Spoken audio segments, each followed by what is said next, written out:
बिस्मिल्लाहिर्रहमानिर्रहीम। Dear students, आज का जो हमारा सवाल है वो एक डबल एंट्री हमने ली है। और डबल एंट्री क्या है, चलते हैं देखते हैं अपने क्वेश्चन की तरफ। कहता है A had written off the balance owed to him by N in the previous financial year. During the current year N paid the debt in full.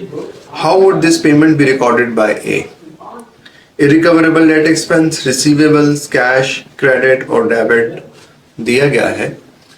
तो याद रखो, देखो जब कोई डेट्स राइट ऑफ करते हैं हम एंट्री क्या करते थे?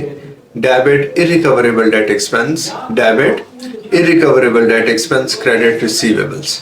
हमने रिसीवेबल्स को राइट ऑफ कर दिया। अब रिसीवेबल आपको पता है राइज कैसे होते हैं, जब हम क्रेडिट सेल्स करते हैं तब हमने क्या एंट्री की थी? Debit receivables credit sales, debit receivables credit sales.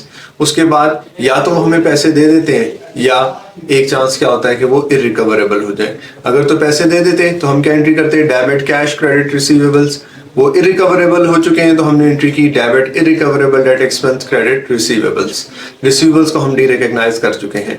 अब यही रिसीवेबल्स कल आके हमें अगर पैसे दे रहे हैं तो हम क्या एंट्री करेंगे? तो पहला आपसे सवाल है, क्या हम वो कैश रिसीव करेंगे? यस, बिल्कुल करेंगे। कैश किसको अच्छा नहीं लगता? अगर आपका कस्टमर आपने राइट ऑफ कर दिया था, अब वही कस्टमर आया आपको कैश आपके पास लेके आया, तो अब आप एंट्री करेंगे डेबिट कैश। क्या एंट्री करेंगे? Debit cash. क्रेडिट क्या होगा?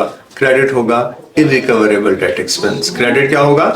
Irrecoverable debt expense. तो हमारी जो करेक्ट ऑप्शन है वो भी क्या है? Debit cash.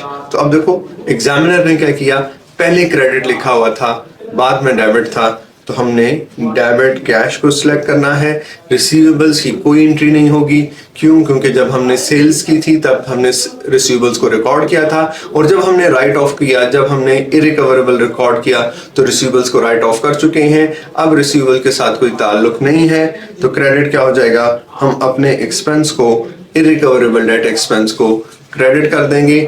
बहुत ही सिंपल सा, बहुत ही छोटा सा सवाल था, debit cash credit irrecoverable debt expense.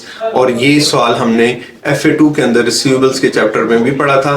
तो आप जिस तरह मैं पहले भी बता चुका हूं कि आपका FA1 FA2 का काफी सारा नॉलेज जो है वो FFA में आपका एग्जामिनर जरूर टेस्ट करता है। तो वो स्टूडेंट्स जिनका FA1 FA2 स्ट्रॉन्ग है तो उनको घबराने की जरूरत नहीं है, क्योंकि बहुत सारी चीजें उनके एग्जाम में वो आ रही हैं जो ऑलरेडी वो अपने FA1 और FA2 के एग्जाम से जिससे फेमिलियर हैं। और इंशाल्लाह नेक्स्ट वीडियो में नेक्स्ट टॉपिक के साथ दोबारा मिलते हैं। तब तक के लिए अल्लाह हाफिज।